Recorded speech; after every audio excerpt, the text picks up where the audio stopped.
Hello. Chapter 8 is the chapter that deals with organizational decision making. If you have had a class in small group or small group communication, small group management, many of the same principles that are in this chapter regarding organizations was also covered in the class in small group. Many of the theories are the same, it's simply on a larger scale. In this chapter, when we look at decision making and how organizations reach decisions, the chapter is essentially broken up into three different sub areas. A look at models, different rational models and alternatives to rational models, and so on and so forth. And then it looks at the ideas of what is it? Oh, effective and ineffective decision makings, which is where that will go into a discussion of groupthink and some other things. And then lastly will be a section on knowledge management and how to control institutional knowledge so that it's most useful. So that's sort of where this chapter is going. I am definitely looking at a Prezi or have created a Prezi at this point, and so I'll just do a narration over that as we go through it and do a screen capture of the presentation. Okay, so I think that's it. All right, like I said before, Chapter 8 has these three areas. First is the models of decision making, which we'll explore in detail in just a little bit. The idea of effective or ineffective decision makings, and then the effects of participation in decision making, something known as PDM. Like I said, we're going to look at each one of these concepts a little bit more closely. Also wanted to remind you that because this is a video recording, I know that you can pause it and write things down, so I will be going a little bit quickly. So, first is the models, and taking a look at these approaches. First were the rational models of decision making, and these are a little bit more consistent with those classical theories from the early chapters. Very logical, very cognitive. They were based on these normative ideas. In other words, what it ought to be. These norms, these pre-staged standards of stages. And these are the 5 stages of the typical rational stage model of communication or of decision making at this time. And a nice idea, but not necessarily very realistic and certainly not pertinent to what actually occurred. So several alternatives to rational models were developed. Most specifically, this idea of optimizing, meaning the optimal is the ideal. That was the rational model. That's not realistic. Instead, what more frequently people will do in order to make a decision is just come up with something that will suffice. And so your book describes it as the satisficing versus the optimizing. That most decision-making practices within organizations are merely what is satisfactory, not what is optimal. And so it's a large difference. The other critique of the rational models is that it assumed a lot of rationality, when in reality, decision makers are not necessarily always logical. And the idea that decision making can be very intuitive. Now, when they talk about this notion of based on past experiences, that essentially is what we call analogical reasoning. That based on something that occurred previously, I'm going to make an analogy and assume, because of similarities, that this will be the outcome in this situation and this is the best decision. So it's not necessarily this rational approach, but it's important to understand that just because it's not entirely logical does not make it illogical. Okay, that's very important to understand. And Marsh came up with what he called the garbage can model, which is the idea that we have all these different things souped together and all dumped together in this big decision-making soup. And is when you have enough of these variables together, you make the best decision. And this last notion down here, that it's only after the fact that the decision-making process is even constructed. In other words, we throw it all together and we sort of see what sticks and what emerges to the surface. A very different approach to a rational model, and something that in practice actually occurs within organizations and within groups.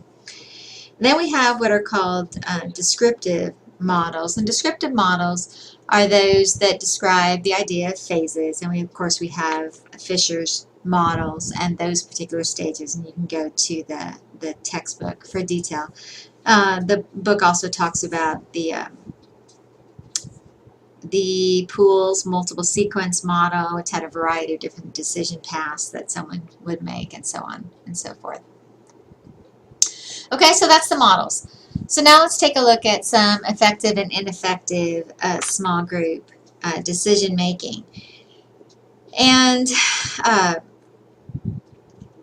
after looking at some of these stage models, these phase models that exist, that again are very normative and very rational, that brings us to what, when you look at ineffective and effective, one of the most significant variables that comes up, or at least that people tend to think of, is this notion of groupthink. And here you'll note a link on Squidoo that it's a pretty simple URL. You can look it up, and it's an interesting article that takes a look at this. However, I'm going to show you a little bit of a different link from a video on YouTube that highlights some of the notion of groupthink. And we'll see if we can get a grip on this. And look at this.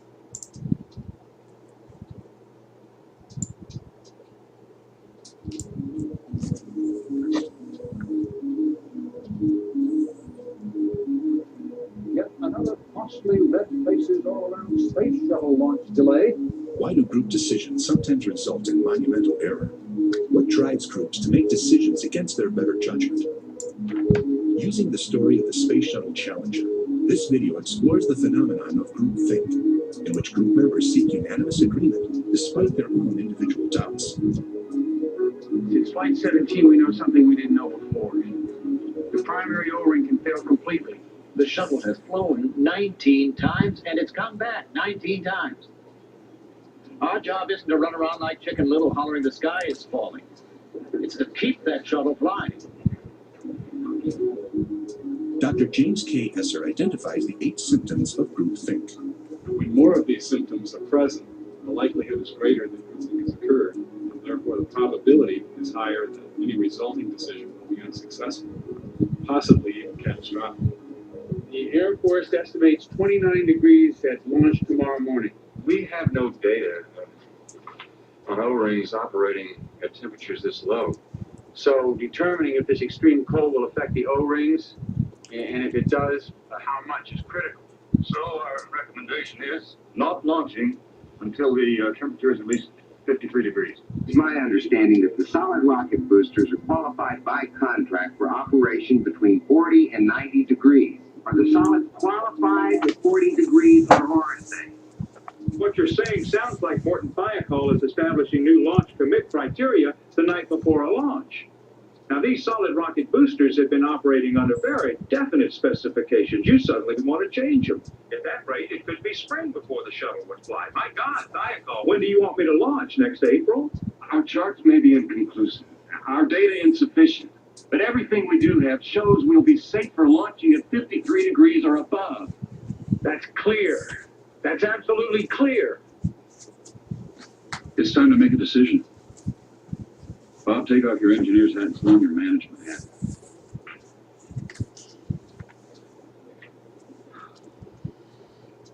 Does anyone in the loop have a different position?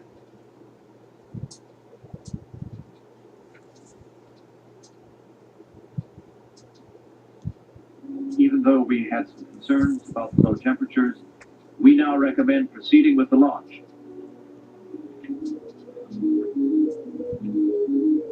With this powerful video, viewers will learn how to avoid unwanted organizational actions by making decisions that truly reflect a team consensus.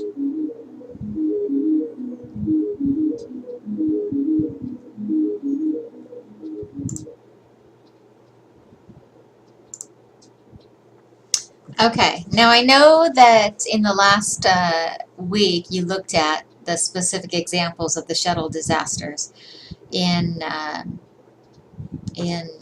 last week's, in terms of the 2 shuttles, the case study is the word I'm looking for.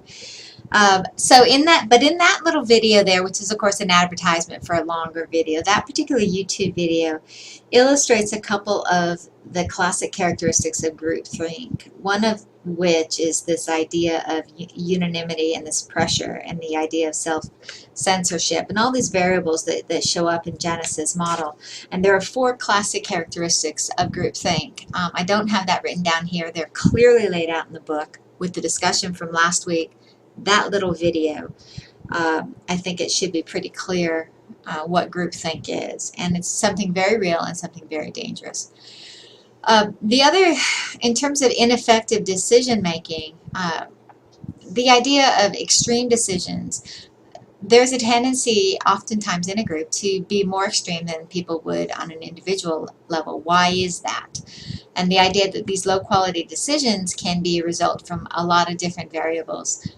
These 3 that are listed here, flawed information, or these 3, improper assessment, flawed information, faulty reasoning, along with the variable of groupthink, help explain the majority of ineffective decision making. Another variable that influences the quality of the decision is the way in which you deal with things, the communication itself. Now, there are functional theories of group decision making, ways to be more effective. And some of these are clearly laid out. A lot of it has to do with brainstorming, coming up with all different alternatives and variables and possibilities, examining them, selecting the best, going back. Interesting research done more recently on the effectiveness of technology and how that tends to increase the odds of making an effective, good group decision. Typically, technology allows for greater participation amongst the members. There's a greater sense of equality that encourages participation, and decision quality typically rises. Now, in terms of at the closing section that you see here, beyond rational group processes, there are some critiques against this, and the idea that you can't rationally approach and dissect organizational or small group decision making, because those don't look at the context, and you can't take any decision making process out of its original context, and therefore the analysis is invalid. So interesting point of view in that chapter, in that section of the chapter. So going to the last section of the chapter, and that's this notion of PDMs, the effects of participation in decision making. And a couple of things. There are cognitive effects and there are behavioral effects. And cognitive, of course, is using the information. Behavioral effect more has to do with actual productivity. There are a lot of evidence for models specific toward participation and looking at participation. Affective models basically are making the argument that PDMs meet the employee's higher order needs, that their job satisfaction, Maslow's, think of Maslow's hierarchy, that those higher order needs are met when the employee is participating.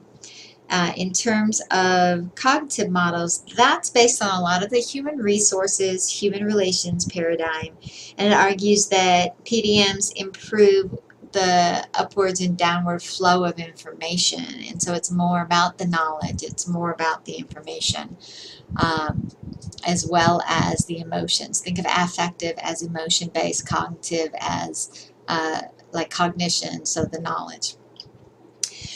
In terms of participative applications and workplace democracy, participation in a democratic workplace is based on more than mere expediency about what's faster. It's based on the idea of the human ideals that we have about people should be treated. And here we have some research. You can read Siebel and Shea's as well as Collins' perspectives in their studies in this area.